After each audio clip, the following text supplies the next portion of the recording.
नमस्कार। उत्तर प्रदेश में 40 साल से कांग्रेस सरकार सत्ता में रही थी, 1989 तक। उसके बाद 27 साल से उत्तर प्रदेश में कांग्रेस की गैर मौजूदगी से यूपी सुना है बेहाल है। अब फिर से यूपी की सूरत सुधारने के लिए कांग्रेस एक्टिव है और समझती है, कोशिश कर रही है कि यूपी की सूरत सुधारी जाए, और उसकी जिम्मेदारी मिली कांग्रेस के नौजवान लीडर राजेश बब्बर साहब को।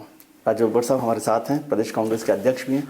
आपको बहुत शुक्रिया भी और बहुत शुभकामनाएं भी कि यूपी और कांग्रेस दोनों की माली हालत को आप सुधारने में लगे हुए हैं। एक कोशिश है, सुधारने में तो नहीं लगा हूँ, लेकिन हाँ, जो मुझे काम दिया गया है जो उस जिम्मेदारी को मैं ईमानदारी से निभाने की कोशिश कर रहा हूँ। कैसी कोशिश लग रही है आपको? देखिए, ये जो एक राहुल गांधी जी ने जो एक देखिए जो एक प्रयोग किया है, ये प्रयोग सफल होता हुआ नजर आ रहा है।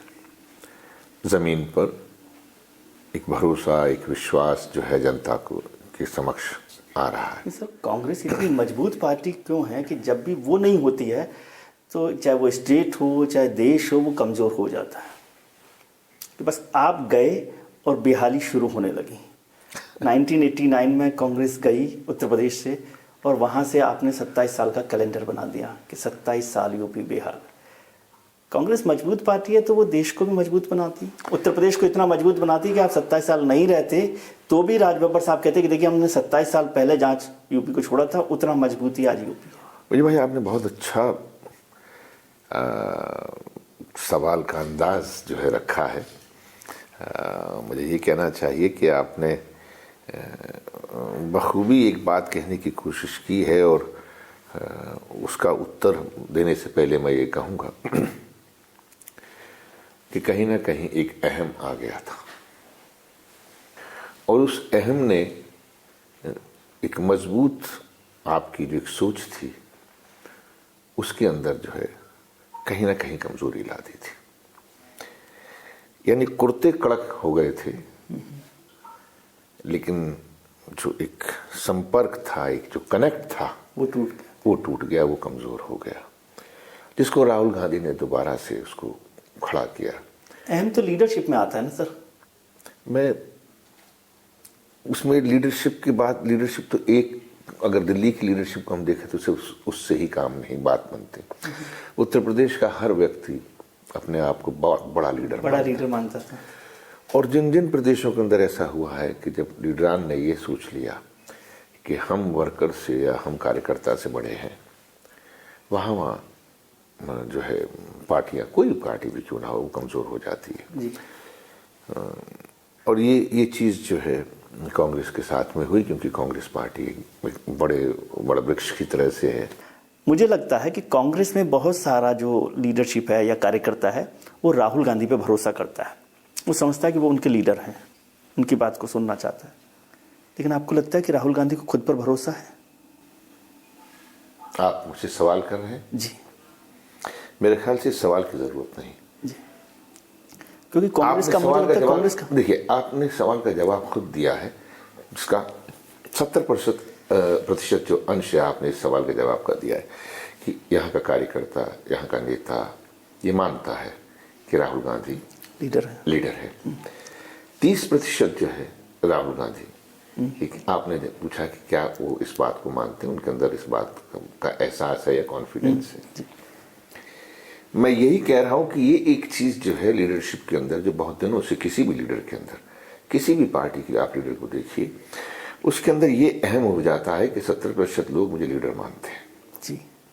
और जब 70% लीडर उसको मान लेते हैं तो वो ये सोचता है कि अब मैं इन सबसे ऊपर हो गया हूं। राहुल गांधी में राज बब्बर साहब बहुत बेहतरीन कलाकार हैं इंडस्ट्री के, फिल्म इंडस्ट्री के एक ज़माने तक, और अब भी लोग बहुत उनके बेहतरीन अदाकारी को है मानते हैं, इसलिए वो बारीकियों को बहुत अच्छे से समझते हैं, इसलिए वो एरोगेंस और कॉन्फिडेंस के फ़र्क को भी समझते होंगे।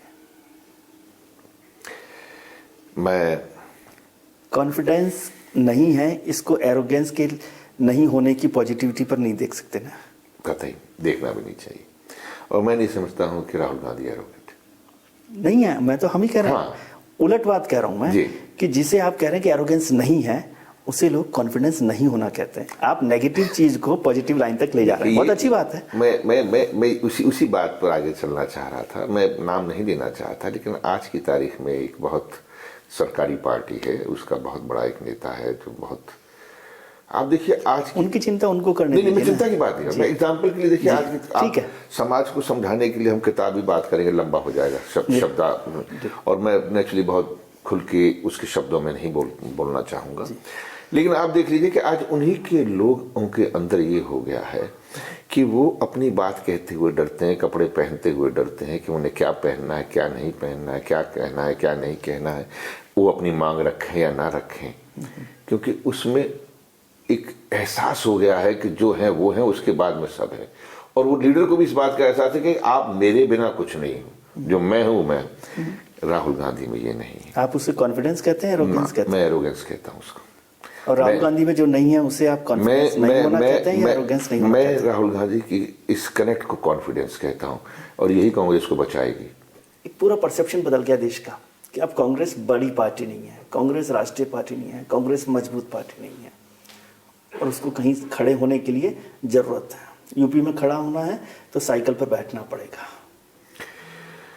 एक एहसास है, जो आज बहुत बड़ी पार्टी है वो कभी बहुत छोटी पार्टी होती थी, और वो एहसास था कि उन्होंने कहा कि नहीं, हमें निकलना है, बढ़ना है। तो उन्होंने छोटे बन के, बहुत छोटे बन के, और अपने आप की शुरुआत की थी कि कहाँ कांग्रेस का मुकाबला करने से शुरुआत की थी। उन्होंने अचीव किया है, हम उस बात की तारीफ करते हैं। वो अचीव कैसे किया क्या नहीं, वो बात दूसरी हो सकती है। जिस सरकार ने 5 साल और 5 साल 10 साल यूपी को पीछे धकेला, आपको उसी में उम्मीद नजर आ गई। मतलब ये प्रदेश की तारीफ करनी चाहिए। नहीं, आप तारीफ इसलिए कीजिए हमारी जी, कि एक हमने प्रयोग जो हुआ, जो अखिलेश यादव ने जो एक प्रयोग किया कि स्वच्छता की राजनीति को लेकर, जो उसने एक प्रयोग किया, और उस प्रयोग में उसकी जो अडिगता थी, इसलिए वो खड़ा हुआ। अब आप उसको कहेंगे साहब देखो, उसके और भी बहुत सारे रूप आप ले सकते हैं। सर, आपकी डायलॉग डिलीवरी तो बहुत बेहतरीन होती है, लेकिन कहीं मुझे लगा ऐसा कि इसी वजह से तो शीला दीक्षित जी ने ये नहीं कहा कि राहुल गांधी जी की जो है इमेच्योर हैं। शीला जी बड़ी हैं, उम्र में भी बड़ी हैं, तो मतलब ठीक ही कह रही हैं। 3 बार की मैं मुख्यमंत्री रह चुकी हैं वो, अगर, और हमारे प्रदेश के मुख्यमंत्री का चेहरा थी। और अब राहुल जी ने अगर आज ये स्वीकार किया है कि गठबंधन का मुख्यमंत्री का चेहरा अखिलेश यादव है, मैं इतना जानता हूं कि राहुल जी शीला जी का बहुत सम्मान करते हैं। अगर वो आ रही हैं और राहुल जी बैठे हों, आप ये कह रहे हैं कि वो उन्होंने ठीक कहा? नहीं, ऐसा मैं समझूं? मैं नहीं समझता कि उन्होंने क्या तो कहा। मैं समझूं कि मैं इतना ही समझ सकता हूँ, नहीं कहा। मैं इतना ही कह सकता हूँ कि शीला जी उन्होंने ठीक कहा या नहीं कहा, मैं आपसे जानना। शीला जी बड़ी हैं, और जो उम्र में बड़ा होता है वो क्या कहता है, कब कहता है, क्या कह जाता है। के लिए आमतौर पर हिंदुस्तानी संस्कृति में माना जाता है कि सही कह रहा है। नहीं, मैं इतना भी जानता हूँ कि कभी कभी बुजुर्ग क्या कह देते हैं, उनको खुद को भी स्वयं को पता नहीं होता। लेकिन this is out of frustration? ना, मैं इतने सारी जिंदगी में सब कुछ मिला उनको, अब उसके बाद में उनको मुख्यमंत्री बना, मैंने यही कह रहा हूँ, मुख्यमंत्री पद का उम्मीदवार बना के पूरा इस उम्र में घुमा दिया उत्तर प्रदेश में। और जब मौका आने लगा तब आपने कहा कि नहीं, हमने दूसरा। अगर उनको इस बात का, किसी बात का दुख है तो हम सभी लोग उनसे क्षमा चाहते हैं। नहीं, मैं तो समझना चाह रहा हूँ। नहीं, आप बस समझिए, ये दुख है। अगर आप ये कह रही हैं, अगर उनको दुख है तो हम सभी कार्यकर्ता, सभी लोग, हम उनके पांव छू लेंगे। कभी कभी कुछ फैसले जनहित में लिए जाते हैं, लोकहित में लिए जाते हैं, और कांग्रेस पार्टी ने अगर ये फैसला लिया है और नेतृत्व ने फैसला लिया है, मुझे नहीं लगता कि इतनी छोटी सी बात पर उनको ठेस लगी होगी। सर, अब हम चुनाव के ऐसे चरण में पहुंच गए जहां से अब खत्म होने को करीब करीब पहुंच गए हैं, और अब नतीजों का इंतजार होगा। 2 चरण बचे हैं। क्या लग रहा है आपको कि आपका जो फैसला है वो ठीक रास्ते पर ले जाएगा यूपी को और कांग्रेस को? मैं बहुत विश्वास के साथ में कह रहा हूं कि जिस तरह से बीजेपी ने फर्स्ट चरण में जो उन्होंने अब सोचा था उनको, कि जो दंगे फसाद की जो राजनीति थी, उनसे, उन सांप्रदायिक मिसाइलों से उनका कुछ लाभ होगा, जो वहाँ पर लाभ नहीं उनको हुआ। सेकंड फेज में भी उनको जब उसको लगा, इसका झटका लगा है, तो अपनी वही जबान उन्होंने तीसरे चरण के बाद से वो शुरुआत हो गई, और तमाम प्रधानमंत्री जी से लेके बका तमाम बाकी के जितने भी लीडर हैं उन्होंने वही भाषा बोलना शुरू कर दिया। उसके परिणाम स्वरूप भी लोगों के अंदर इस बात का एहसास हुआ। पहले एक दो दिन तो लगा, लेकिन लोगों को लगा कि नहीं, ये तरक्की का रास्ता नहीं है, ये नौजवानों को रोजगार का रास्ता नहीं है। क्योंकि अगर देश का प्रधानमंत्री आज ये कह रहा है बुंदेलखंड में कि ये हमें आप जो है उत्तर प्रदेश में सरकार बना दो, पहली कैबिनेट में किसानों का कर्जा माफ कर देंगे, तो लगा कि ये बुंदेलखंड में, ये झांसी के आसपास ये एक झांसा दिया जा रहा है। खासतौर से समाजवादी पार्टी के लोगों ने कहा कि वो बड़े निराश हुए कि जब ये उम्मीद थी कि जैसे राहुल जी और अखिलेश जी मिलकर कैंपेन कर रहे हैं, ऐसी प्रियंका जी और डिम्पल जो है कैंपेन करेंगी और उसका फायदा होगा। लेकिन प्रियंका जी से उम्मीद जो थी वो निराशा में बदल गई, वो बैकफुट पर चली गई। देखिए, मैं समझ सकता हूँ प्रचार को लेकर सभी लोगों की इच्छा होती है कि सभी लोग प्रचार करें। अब कई मीटिंगों में देखिए राहुल जी को बुलाया जाता है, नहीं जा पाते, गिनी चुनी जा पाते हैं, कईयों पे और भी हमारे बहुत सारे नेता नहीं जा पाते, कईयों पर हम भी जो है होता है नहीं जा पाते हैं। प्रचार एक चुनाव की प्रक्रिया है, वन ऑफ द एस्पेक्ट है जिसके अंदर हम बहुत इंपॉर्टेंट है, लेकिन वन ऑफ द एस्पेक्ट है। लेकिन उससे ज्यादा जिम्मेदारी होती है कि पूरे चुनाव को किसी तरीके से जो है कैसे चलाया जाए। मैं ये समझूं कि प्रियंका जी के प्रचार में नहीं आने से कोई फर्क नहीं पड़ रहा? नहीं, मैं ये कह रहा हूं कि प्रचार हो या प्रसार हो, या अगर चुनाव के अंदर जो कैंडिडेट्स की, जो उम्मीदवारों की उम्मीद है, क्या कैंडिडेट्स का नजरिया चल रहा है, क्या जमीन पर क्या हो रहा है, क्या कार्यकर्ता, उन सभी को प्रियंका जी ने इस सब पर फैसला कर रही थी। नहीं, फैसला कैंडिडेट्स के लिए प्रियंका जी फैसला ही नहीं कर रही थी। प्रियंका जी पूरी तरह से उन चीजों को देख रही थी और लोगों से अगर कोई सलाह देता था उस सलाह को लेती थी, और सलाह लेने के बाद में नहीं। लेकिन प्रियंका जी क्यों नहीं आई प्रचार में, ये लोग खासतौर से समाजवादी पार्टी के लोग और कांग्रेस के लोग जानना चाहते हैं। कांग्रेस का कार्यकर्ता बहुत उम्मीद से था। मैं कह रहा हूँ, देखिए प्रचार में, मैं फिर आपसे कह रहा हूँ, प्रचार कोई बहुत महत्वपूर्ण चीज नहीं होती है। प्रचार एक वन ऑफ द एस्पेक्ट है। उससे तो कार्यकर्ता में एंथू होता है, जोश आता है। राज बब्बर जी जहाँ जाते हैं वहाँ कार्यकर्ता उत्साह से खड़ा हो जाता है, राहुल जी जाते हैं वहाँ खड़ा हो जाता है, प्रियंका जी भी आती है, राहुल जी अलग अलग मीटिंगें कर रहे हैं, राहुल जी अखिलेश जी के साथ भी कर रहे हैं, अखिलेश जी अलग भी कर रहे हैं, हम जैसे लोग भी कर रहे हैं, तो बहुत सारे लोग हैं ऑलरेडी।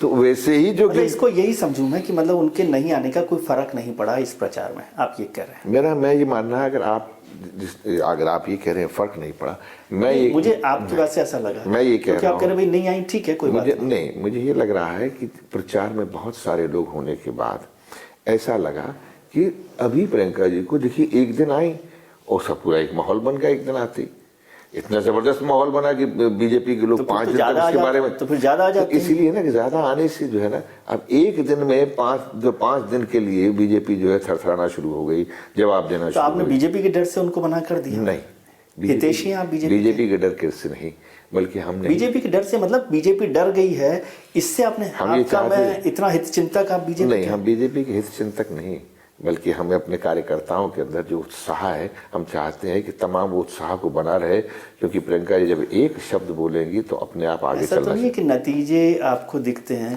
है ना, और फिर क्यों अब प्रियंका जी, एक तो राहुल जी तो है ही मैदान में, उसका तो कोई इलाज नहीं है, प्रियंका जी एक अभी बंद मुट्ठी है, उसको ना खोला जाए। नहीं, आप कहाँ कह रहे हैं बंद मुट्ठी, पूरी हमेशा कांग्रेस पार्टी की हर तरह से वो मदद करती आ रही है और अभी भी कर रही है, बहुत मजबूती के साथ। कांग्रेस को एक विचार के तौर पर भी यदि हम डेमोक्रेसी को माने तो देश ने रिजेक्ट कर दिया है। यदि पॉलिटिकल सिस्टम को, डेमोक्रेटिक सिस्टम को माने तो मैं चुनावों को तो वो मानते हैं, रेफरेंडम। मैं बिल्कुल आपकी बात से सहमत हूँ, लेकिन मैं जमीन पे, क्योंकि आपको मैं जानता हूँ, यदि बीजेपी इस चुनाव में हार जाएगी, मान लीजिए हारे जीते अलग, हार जाएगी, तो सबसे पहले राज बब्बर साहब कहेंगे कि मोदी को नकार दिया।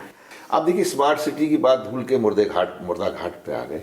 तो जब उनकी उस बात को कहा तो मैं वाकई ये कहूँगा बीजेपी हारेगी तो, या बीजेपी की सरकार, तो मैं कहूँगा मोदी को नकार दिया। क्यों नकार दिया? कि मोदी का जो एक छदम, जो एक रूप था। तो इसको मतलब मैं ये मानूं कि कांग्रेस हार जाएगी तो राहुल गांधी को नकार दिया? नहीं, राहुल गांधी का सवाल नहीं पैदा होता इसमें। क्यों? तो राहुल गांधी और मोदी में क्या फर्क है? राहुल गांधी, मोदी बीजेपी के लीडर हैं, राहुल गांधी कांग्रेस के लीडर। कह रहा हूँ कि राहुल कांग्रेस के लीडर तो मानते हैं ना, राहुल जी ने कोई विचार, लीडर आप मान रहे हैं ना? मेरी बात तो सुनिए, लीडर किस विचार को लेके था? जी, उस विचार को उसको नकार दिया। यहाँ तक सवाल है, अगर मान लीजिए कल की तारीख में अगर आजाद होता तो राहुल गांधी क्यों नकारा जाएगा? अगर नकारा जाएगा या प्रियंका जी क्यों नकारी जाएंगी? अगर नकारा जाएगा तो हमारी विचार या हमारी सोच के ऊपर कोई टिप्पणी नहीं कर सकता। अगर हमने भाईचारे की नकारा जाएगा? अगर हमने किसे रिजेक्ट किया? यदि कांग्रेस हार गई तो किसे रिजेक्ट किया जनता ने? गिनतियों में हम लोग हार गए, यही कहा जा सकता है ना जो आप कहना चाह रहे हैं। और मैं आपको बड़े दावे के साथ में अच्छा, जब कांग्रेस हारेगी तो गिनतियों में हारेंगी, बीजेपी हारेंगी तो मोदी हारेंगे, क्योंकि मोदी, ये तो आपकी नई फिलॉसफी है। नहीं, मेरी फिलॉसफी नहीं है, मोदी जी की फिलॉसफी। क्योंकि वो कहते हैं वो कहते हैं मोदी सरकार, वो कभी नहीं कहते कि कांग्रेस की बात जैसे हम कहते हैं कि ये विचार, ये भाईचारा, वो कहते हैं मैं। देखिए तो आप मानिए इस बात को, इतना तो कम से कम इतना तो मान के जाइए। चलिए, मैं आपकी बात मान रहा हूँ, लेकिन बस आखिरी सवाल, क्योंकि वक्त नहीं है, वक्त ज्यादा ही हो गया, कि आपको भरोसा है, मतलब मैं थोड़ा सा ईमानदारी से, क्योंकि अब चुनाव खत्म ही होने को आ गया, तो क्या राज बब्बर जी को लगता है कि अखिलेश और राहुल की जोड़ी जो है वो एक नई उम्मीद के साथ कांग्रेस को और यूपी को, दोनों को एक नई दिशा देगी? मैं बहुत ही कॉन्फिडेंस के साथ में इस बात को कह रहा हूं। कांग्रेस को दिशा अपनी पता है। कांग्रेस ने दिशा को देने के लिए राहुल जी ने अखिलेश यादव जी के साथ में हाथ मिलाया है। हम वादा करते हैं कि जो हमारा 10 पॉइंट्स प्रोग्राम है, ये आने वाली जो सरकार होगी, ये समाजवादी पार्टी और कांग्रेस की सरकार, वो उन 10 मुद्दों पर जो कांग्रेस का दिया हुआ दिशा है, उस पर ये सरकार समाजवादी पार्टी, ये कांग्रेस की दिशा, सारा एजेंडा जो है समाजवादी पार्टी और कांग्रेस का एजेंडा, दोनों की बुनियादी जो एक सोच है, उसका जो 10 पॉइंट्स प्रोग्राम है, उस पर ये सरकार चलेगी। और सरकार समाजवादी पार्टी और कांग्रेस की बनेगी, जिसमें अखिलेश यादव मुख्यमंत्री होंगे, ये बिल्कुल तय नजर आ रहा है। चलिए, बहुत बहुत शुभकामनाएं आपको। बहुत बहुत धन्यवाद आपको, मजा आता है आपसे बात करने का।